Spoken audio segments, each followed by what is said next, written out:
Sudah berapa lama aku terbaring di sini? Entahlah, yang pasti sudah lama. Sebenarnya ini bukan ceritaku. Lebih tepatnya cerita teman sekamarku, Leo.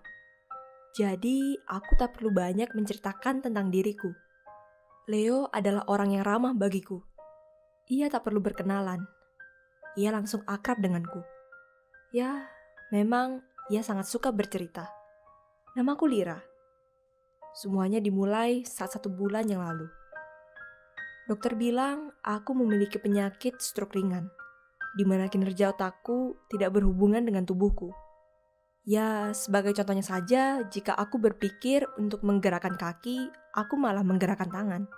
Saat Leo datang, aku dalam keadaan tak sadar. Namun aku dapat mendengar apa yang terjadi walau sedikit tak jelas. Yang pasti sangat ribut.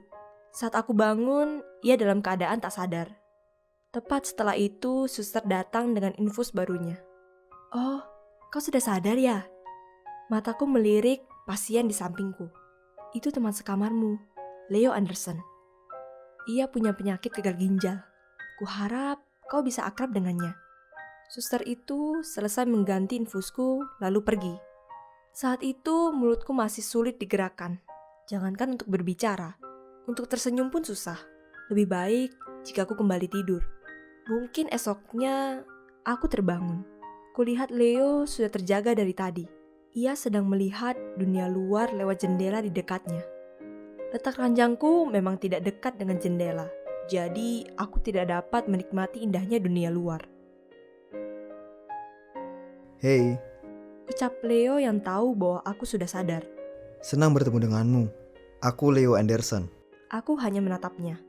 Sekarang kita akan menjadi teman sekamar. Apakah suster sudah memberitahumu tentangku? Aku mencoba untuk mengangguk, walau sulit. Aku memiliki ginjal yang lemah, hanya untuk sekedar tahu. Tapi aku tahu soal dirimu. Saat itu aku bahkan belum sempat mengangguk. Penyakit stroke ringan, kedengarannya seram ya.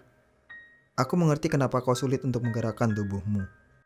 Boleh kuakui, Leo adalah orang yang bermulut besar. Ia suka sekali bercerita.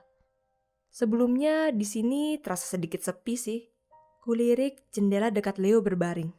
Kau mau melihat dunia luar juga, tapi tempatmu jauh. Aku hanya menundukkan kepalaku. Biar ku ceritakan. Aku langsung menatap muka Leo. Di luar ada taman bunga yang luas. Sepertinya itu taman belakang rumah sakit ini.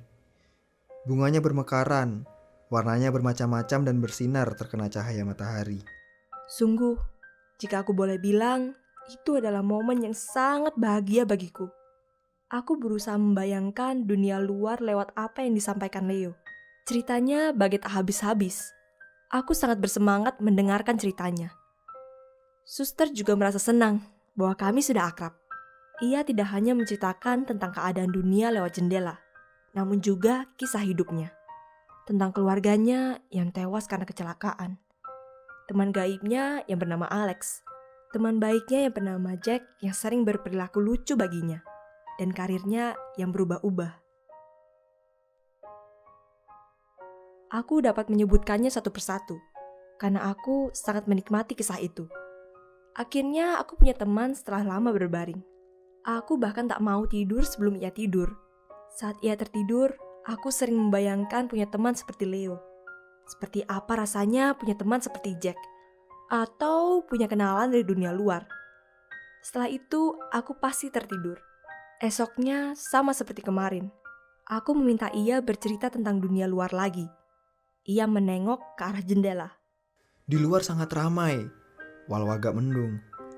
Banyak mobil yang menjual makanan, anak-anak berlarian, ada yang main bola, bermain dengan anjingnya, dan ada juga yang main layangan. Andaikan saja kita dapat ikut di sana ya.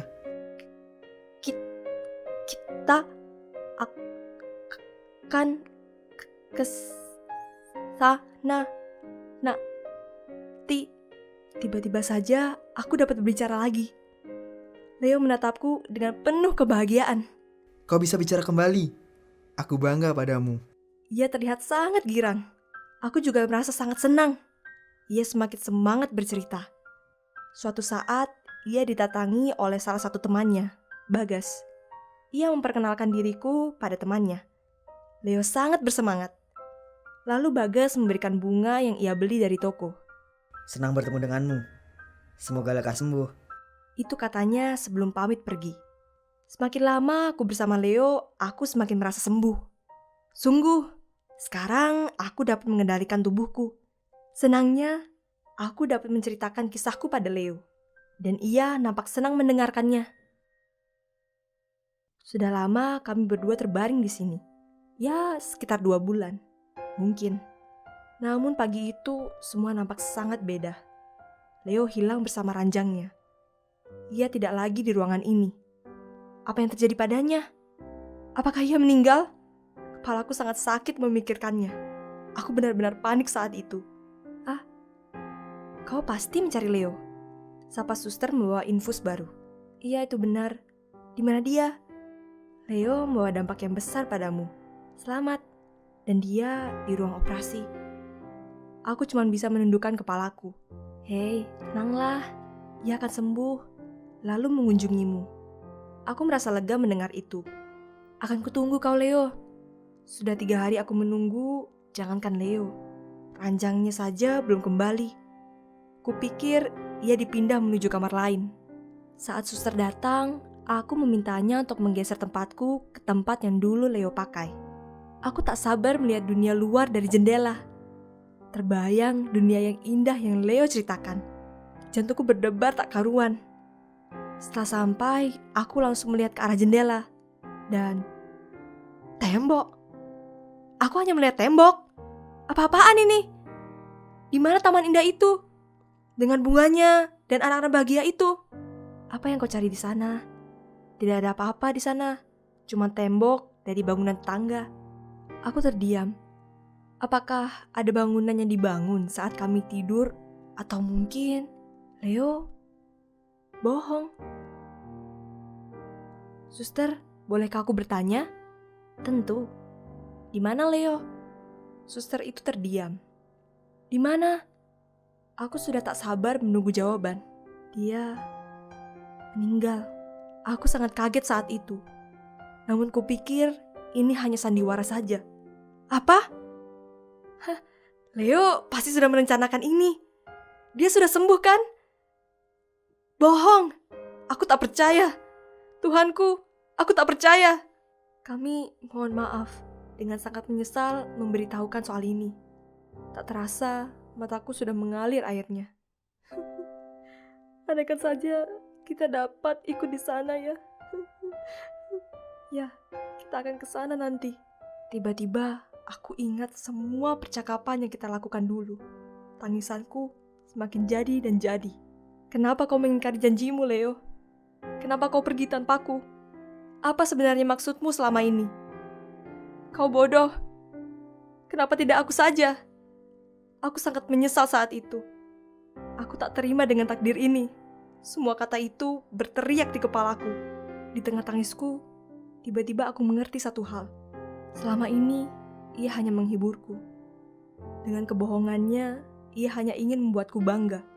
Lalu, dengan kebahagiaan itu, Leo membuatku kembali sembuh seperti dulu. Bodohnya aku terus menangis. Seakan Leo akan bangun kembali dengan tangisku. Dan itu tak akan terjadi. Terkadang aku berpikir lebih baik aku tak pernah mengenal Leo dalam hidupku. Namun, ia mengajarkanku tentang apa yang namanya pertemanan, kebahagiaan, dan kehangatan. Mulai sekarang, aku harus berjalan sendiri.